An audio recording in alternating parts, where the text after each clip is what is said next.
Social expectation drowns us all inside. What you have should be what I want, 'cause what I have just ain't alright. The clothes I wear, the way I comb my hair, how I live, oh, I don't care. Alhamdulillah. Alhamdulillahi ad'afa ma hamidahu jami'u khalqihi kama yuhibbuhu wa yarda. Allahumma salli ala Muhammad النبي الأمي وعلى آله وسلم تسليما. اللهم صل على محمد النبي الأمي وعلى آله وسلم تسليما. اللهم آت أنفسنا تقواها وزكها أنت خير من زكاها أنت وليها ومولاها. اللهم انفعنا بما علمتنا وعلمنا ما ينفعنا وزدنا علما. الحمد لله رب العالمين والعاقبة للمتقين والصلاة والسلام على رسوله الكريم وعلى آله وأصحابه أجمعين. أما بعد. The eighth sitting, a confused condition. Confused feeling. Someone wrote to Maulana Thanwi rahmatullah alayh, if someone backbites me and I come to know of it, then I get a feeling of resentment against him and I'm deeply aroused. And Fase Isa. And Fase Isa. If someone backbites me, he said to Maulana, you wrote to him, and I come to know of it, then I get a feeling of resentment against him, and I'm deeply aroused. In other words, the man is saying, if I find out that someone has spoken ill of me behind my back, then I resent him, and I'm aroused against him. I get angry at him. The writer wrote this condition to the Maulana to know whether it was wrong, whether it was correct to feel in this way, and if it was wrong. He hoped to be prescribed a treatment. The Maulana rahmatullah alayhi wrote to him, these are confused conditions of ignominy and a sense of modesty. These conditions and feelings are involuntary, without choice, and there is no blame on involuntary feelings. But if you respond to these feelings by backbiting that man or hurting him in some way or the like, then that is practical, which is within your choice and power, and some of which there is blame and sin. Therefore, when you get these confused feelings, you should not respond to them in a practical way, but supplicate Allah to get them out of you, get these thoughts out of you. Make dua to Allah. Ya Allah, remove these thoughts from my mind, lest they be acted upon. And you should recall your own shortcomings and sins, so that your aroused feelings are suppressed. I deserve worse than what he speaks of me. You should also recall the retribution on deeds, so that the promptings to react are curbed. And inform me after a week from Ibid.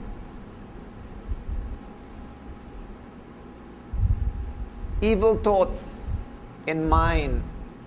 The Maulana rahmatullah alayhi has described a principle and a method to act on it.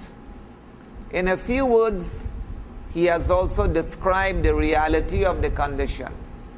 A man may get thoughts of evil nature in his mind on their own. He has no choice in this matter, and that is why Allah will not take him to task for that, and there is no sin for such thoughts. Even if he gets thoughts, even if he gets thoughts of kufr, disbelief, thoughts of shirk and polytheism come to his mind, Allah will not take him to task for that, because it was uninvited and it was without choice, it just came in. However, these thoughts should have come uninvited on their own. In that case, they are not blameworthy nor punishable. And there is no sin for that, because they have come on their own. Confused condition, not sinful. Sometimes an action of a person provokes confused feelings of ignominy and anger. For instance, he may have abused us, which arouses anger. These feelings are not within our powers, and it is natural and instinctive. Therefore, it is not sinful. Action on them is sinful.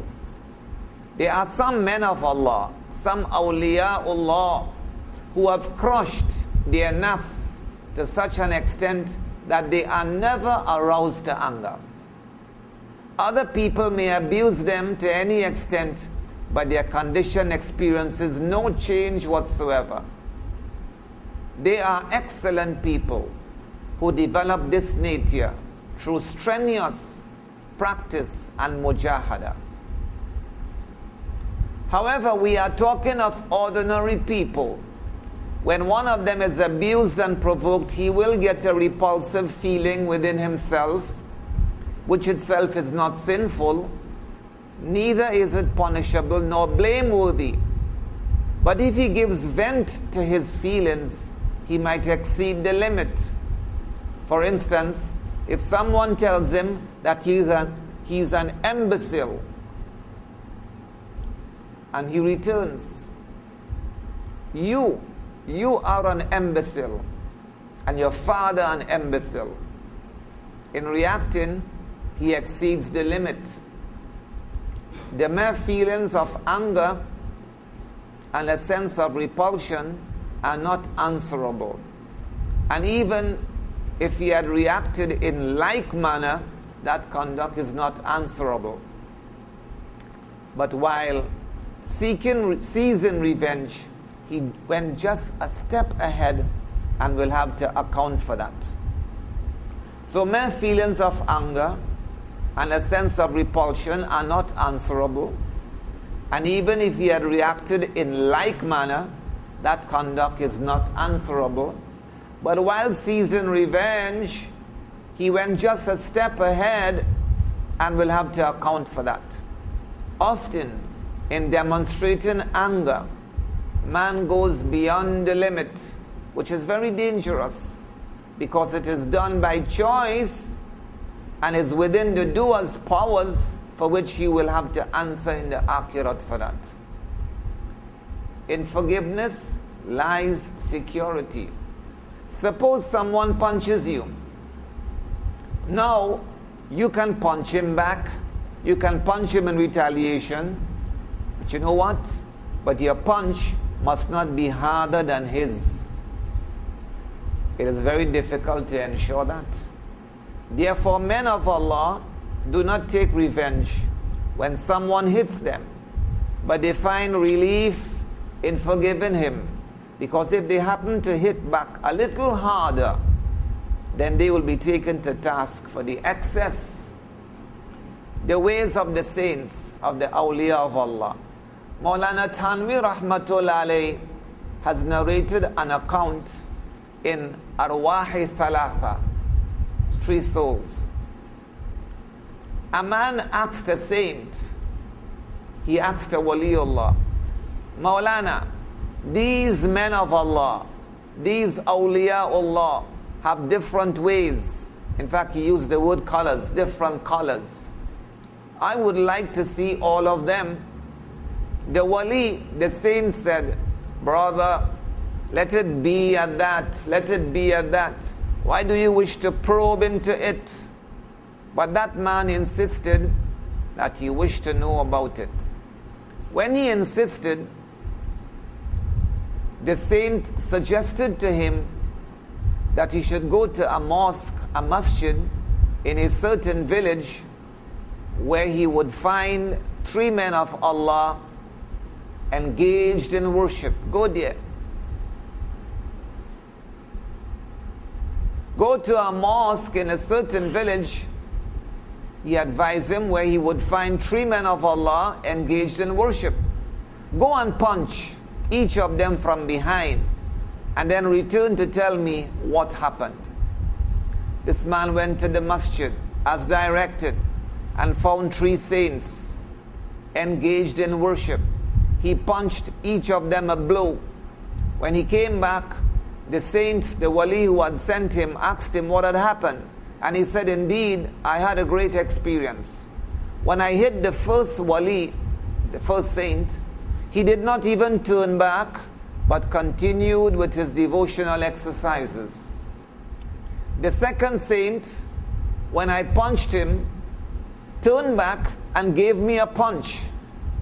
While the third turned back towards me, held my hand, and lovingly stroked it, asking, did your blow hurt you in any way?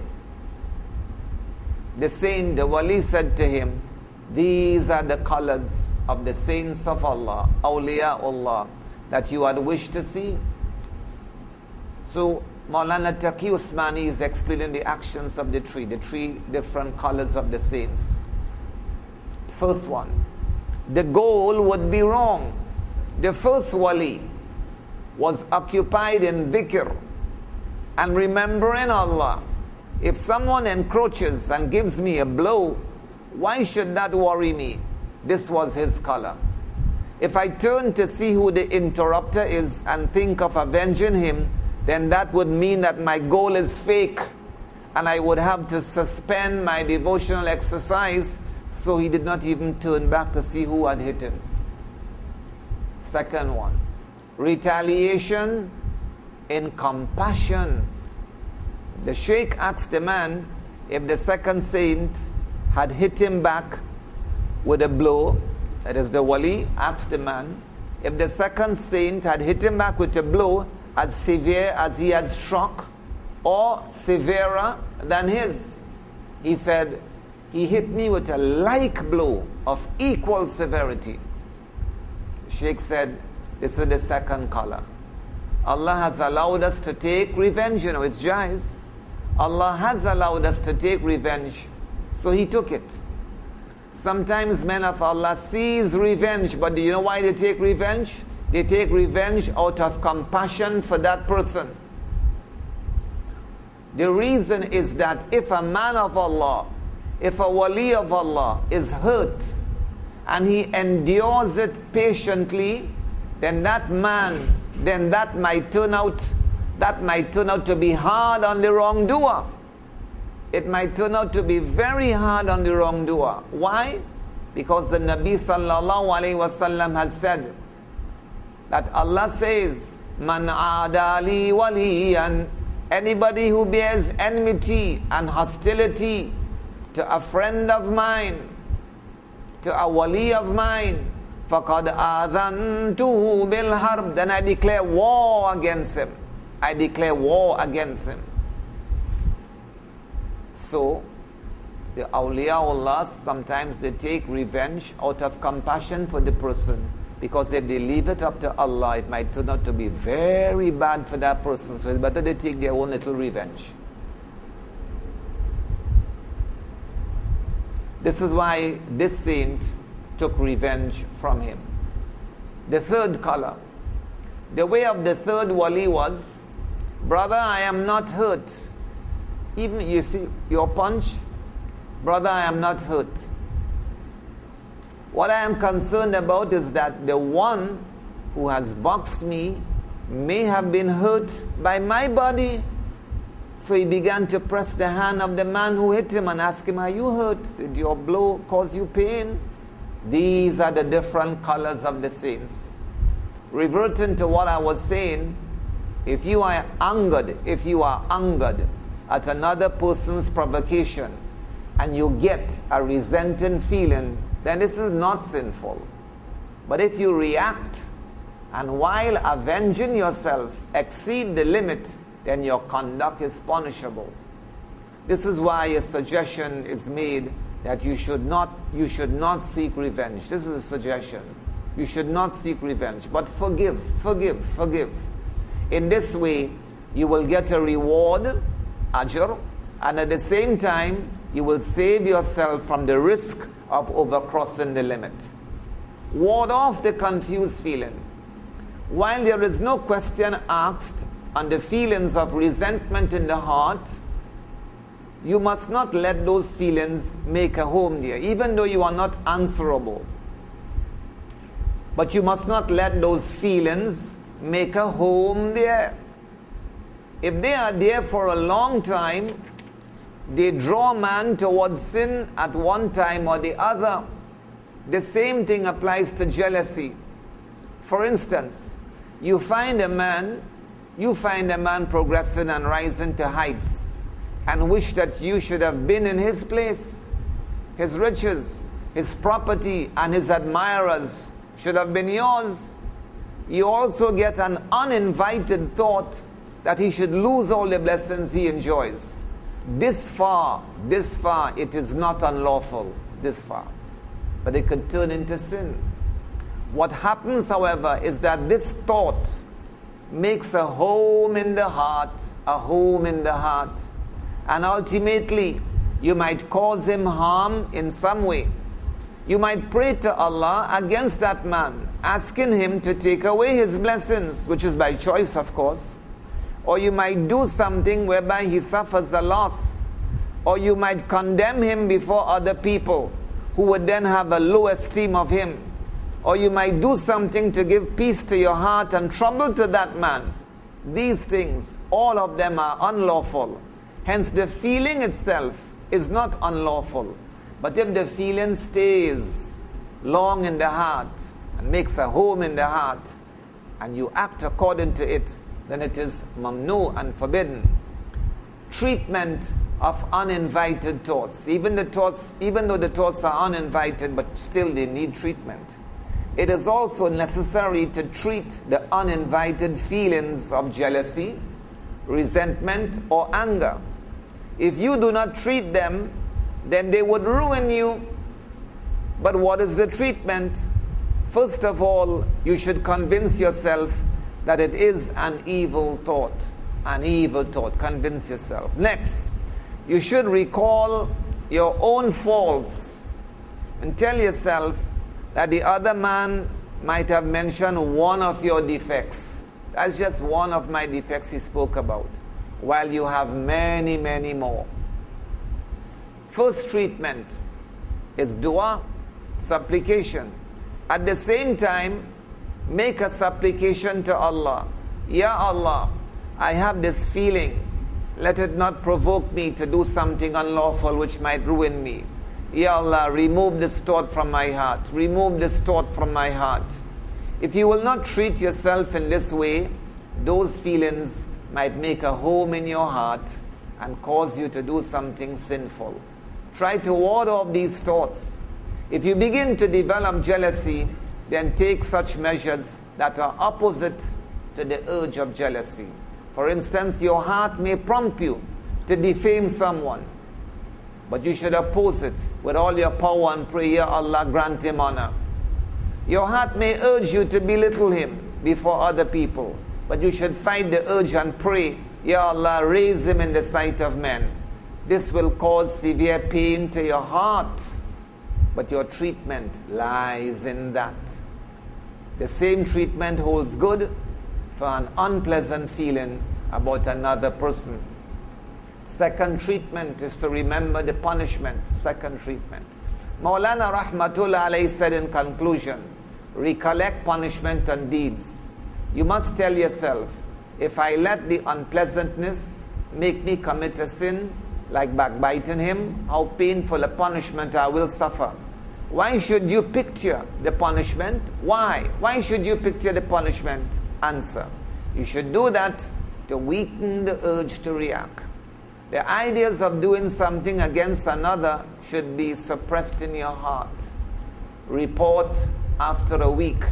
In conclusion, the Maulana said, report to me after a week. A doctor or physician sees how his prescription works. If it fails, then he gives a new prescription. Sometimes the new treatment is more severe than the first. Therefore, it is not enough to seek guidance from the Sheikh just once. The treatment prescribed by the Maulana may be correct in principle, but different people react differently. And it may be effective in some cases, while in others a different prescription would be necessary. Let no one therefore say that he has read this principle and received knowledge and would act upon it by himself, averting sin and being in no need of the Sheikh. Let no one say like that and think like that, that he is in no need of the Sheikh. The Maulana made it clear that the Sheikh is always necessary. Even if you have learnt, the Sheikh is still necessary. You must report to the Sheikh and say how far you have responded to the treatment. He will decide whether you need further medication or not. May Allah enable us to conduct ourselves according to these advice. Ameen. Tomorrow, the 9th sitting, inshallah. Subhanallah wa bihamdihi. Subhanakallahumma wa bihamdik. Nashhadu wa la ilaha illa anta. Nastaghfiruka wa natubu ilayk. Subhana rabbika rabbil izzati amma yasifun. Wassalamun alal mursaleen. Walhamdulillahi rabbil alameen. Social expectation drowns us all inside. What you have should be what I want, 'cause what I have just ain't alright. The clothes I wear, the way I comb my hair, how I live, oh I don't care. This is who I am, this is me. Nothing, everything, can't you see?